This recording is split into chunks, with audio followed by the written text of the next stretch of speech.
Hi, I'm Irving, and I have no life, just like you.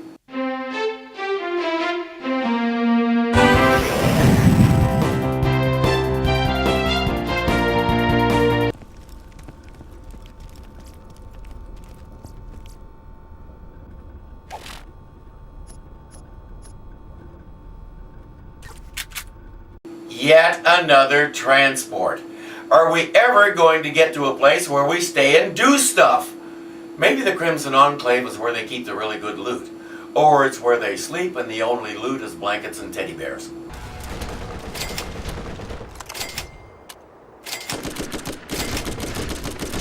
The Lance are fighting those Guardian things, and not doing well. I think I'll sit this one out.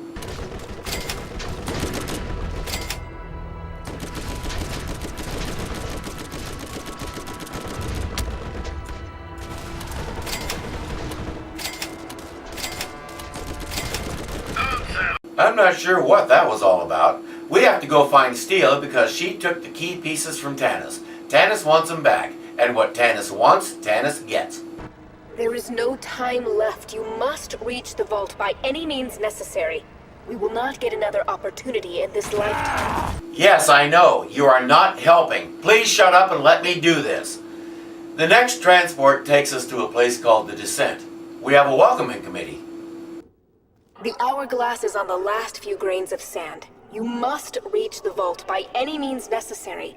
We will not get another opportunity like this in your lifetime. We're not married, so stop nagging me. The way to Steel is guarded by those weird flying guys, so we had to take a bunch of them out.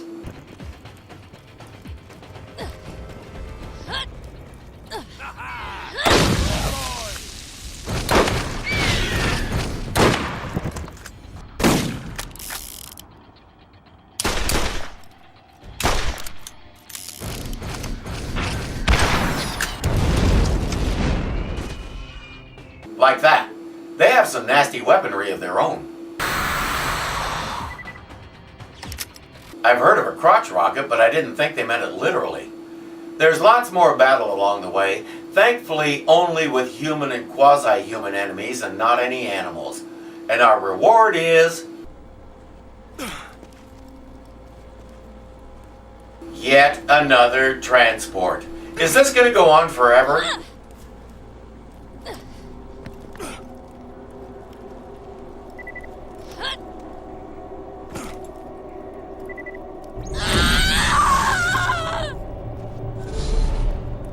Okay, that was amusing. I should thank Becbec for the entertainment.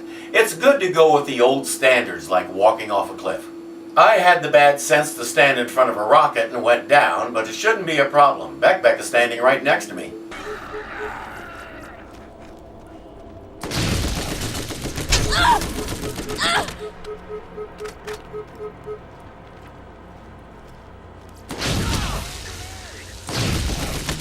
I am not asking.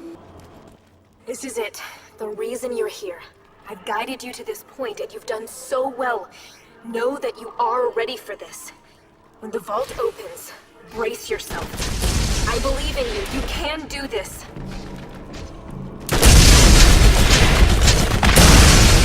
We're getting close. You can tell by how the enemies are multiplying and getting stronger. You'll fight for every inch of ground. You'll go down and get second wind. You'll die and respawn. This is incredible. But it's fair. I remember when I played Dark Sector. I was having a great time with it until I came to the next to last boss. He took me down in 2 hits. I quit playing. We don't have any of that here. There's enemies galore, but you know what it takes to defeat them. It's a war of attrition. You have to just keep working on them until you wear them down to nothing. Then wait a few seconds for the next wave. I'll say it again. You get your money's worth with this game. In the top screen, you can see the latest addition to Marcus's inventory, the floaty rifle. This gun actually defies gravity, so even if it's knocked out of your hand, you can't drop it. Just grab it out of the air and keep shooting. What could be easier? Get your floaty rifle today. The next transport says it's taking us to the vault. After all that, let's see what the payoff is.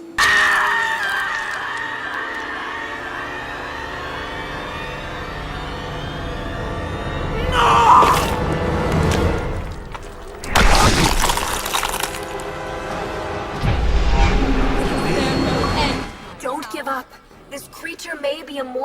own realm, but in this reality, it cannot survive without a host.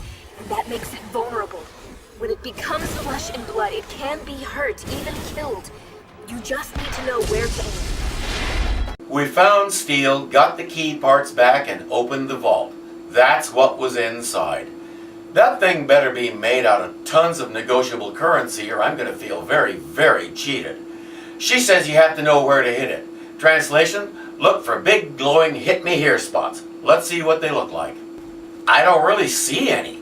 That spot there at the lower left may be one. If I can find a good place, I'll put a rocket into it and see what happens.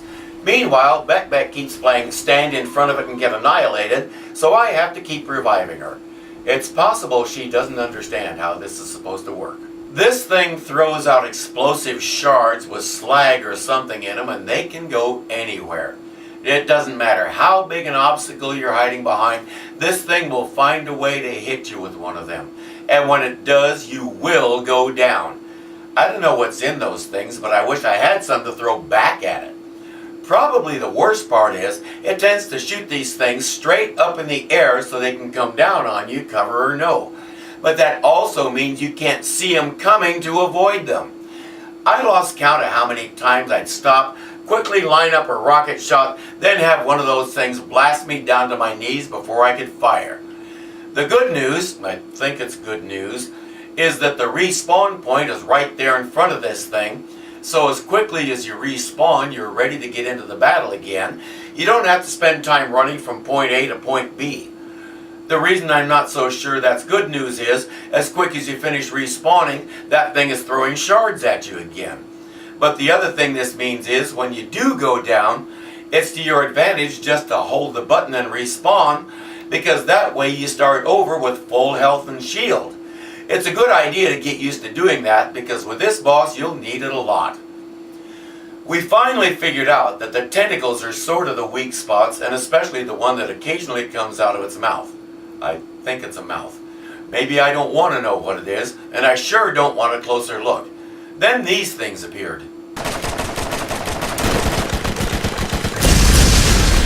Okay, if those big purple bulbs along the tentacles aren't target spots, then I've forgotten everything I ever learned about games. Let's go after them. Clearly, they're a little difficult to hit. The biggest problem is he keeps retracting them so they're not visible. When he did that, we went for his eye. At least I think that's what it is.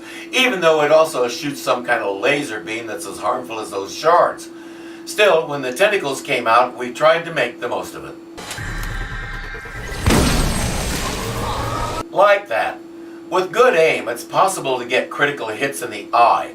But considering this thing has approximately 8 million hit points, it's going to take a lot of 100-point critical hits to do some real damage. I'm tired of this. Let's finish this thing off and see what the actual treasure is.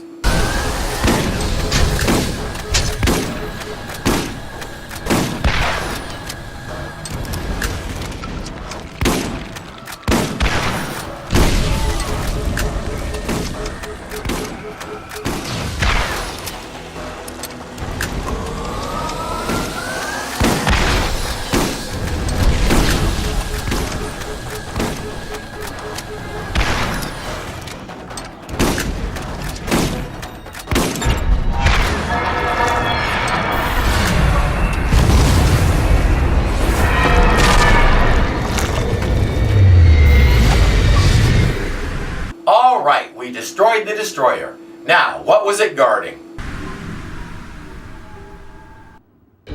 You opened the vault! I'm sorry I couldn't warn you about what was in it. Wait, that's all that was in it? And while we're on the subject, why couldn't you warn me? But for you to be there to stop it, it couldn't have unfolded any other way. Excuse me? I can think of lots of other ways. Like you tell us when we open the vault we're going to face the squid from hell, we get as leveled up as possible and go take it down.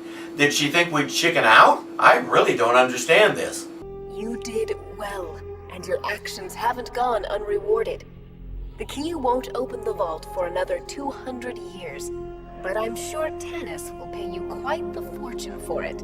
I could have sold it to her for that fortune without using it and facing that thing. Do you realize that? And then this monster would be tucked away safe and sound, just like it was before you started manipulating me. If it was locked away in there, away from everyone and everything so it couldn't do any damage, why not just leave it there? Why not publicize what's really in the vault so you won't have vault hunters swarming the planet looking to accidentally let it out? If she's this planet's guardian angel, she's not a very good one. Now go. I'll be watching. Thanks, that's not creepy at all.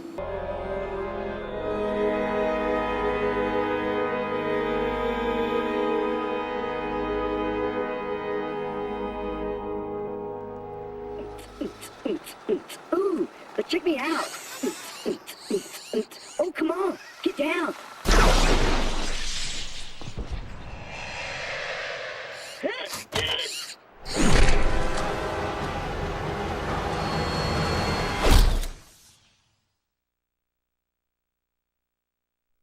And we end with an incongruous yelp of laughter. But wait, there's more after the credits.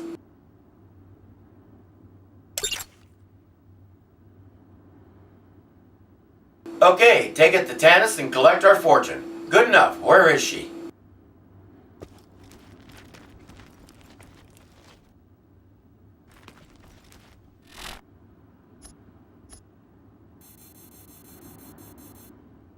Ah, there is she. That sounds really weird, doesn't it? Actually, that's the transport out of here.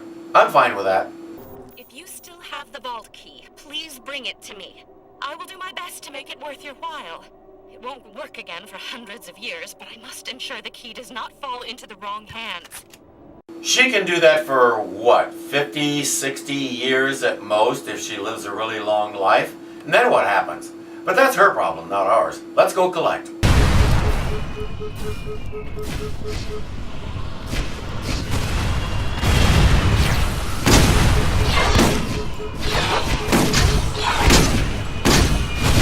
You didn't really think it'd be easy to get out of here, did you?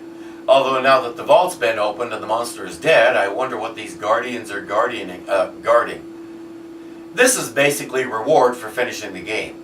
You get close to another hour of gameplay and shoot 'em up. You'll face pretty much every kind of enemy that you've encountered in the game as you make your way back to Tanis. Once we turn this thing in and get our reward, I think Mordecai should settle down and marry her.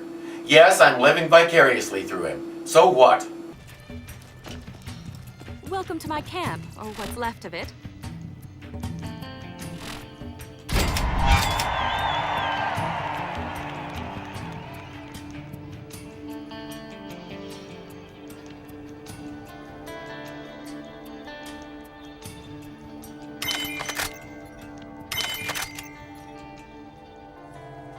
After that, we found ourselves wandering around with nothing to do. There was stuff to pick up and chests to open, but no enemies, no missions, no nothing. The game wouldn't end. I don't know what happened, but we finally gave up and made our own end. Once you've finished the game, you can go back and play it again in a much harder mode with enemies that are several times tougher. We tried a little of it and didn't like it. Your mileage may vary. As I said those many ages ago at the beginning of this review, this is one of my favorite games of all time. It's a great way to bond with my daughter while having the time of our lives doing quests, finding glitches, and making fun of each other's suckitude. The diversity of the missions keeps your interest even though the game is impossibly long. The enemies, well, they do get a little monotonous and repetitive. On the other hand, they do serve to fulfill Irving's law. If you don't know where to go, follow the bad guys. And there's plenty of them everywhere you go. Likewise with missions. There are as many or as few as you want to do. It's entirely your choice. As longtime viewers know, I'm a big fan of those two words. Your choice. That phrase permeates this game, and it's one of the reasons I'm so fond of the game. I have to admit, the payoff at the vault left me cold. I was expecting a final boss, but I didn't expect it to be the treasure of the vault. I felt a little shortchanged there. But it is what it is, and that final boss is everything a final boss should be. And I want to give a huge thank you to the game people for not adding a bunch of riffraff that we also had to deal with the way they did through the rest of the game. That would have crossed the line into unfair play, but it didn't. Nothing in this game crosses that line. As we've seen, you can be inundated with enemies to the point where all you can do is shoot blind and hope you hit something, but you can get out of it if you play it right. That's fair play. And this is one of the few times in the history of this show that I can honestly say this game plays fair from start to finish. For that alone, I would be willing to pay full new price for it. I won't do that for many games, but this one is worth it. And then some. Thanks for watching, and don't forget to subscribe. I'm Irving, and I have no life, just like you.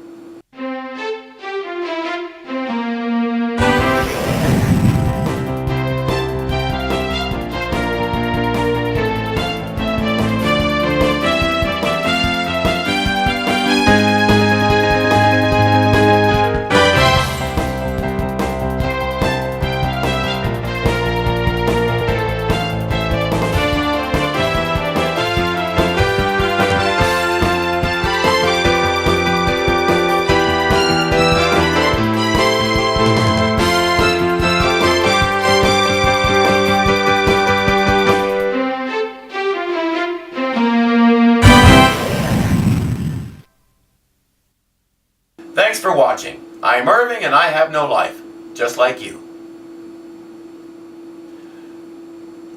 Well, I blew that. The enemies, well, they do get a little monotonous and repetitive. Yeah. Maybe the Crimson Enclave is where they keep the really good loot. Or it's where they sleep and the only loot is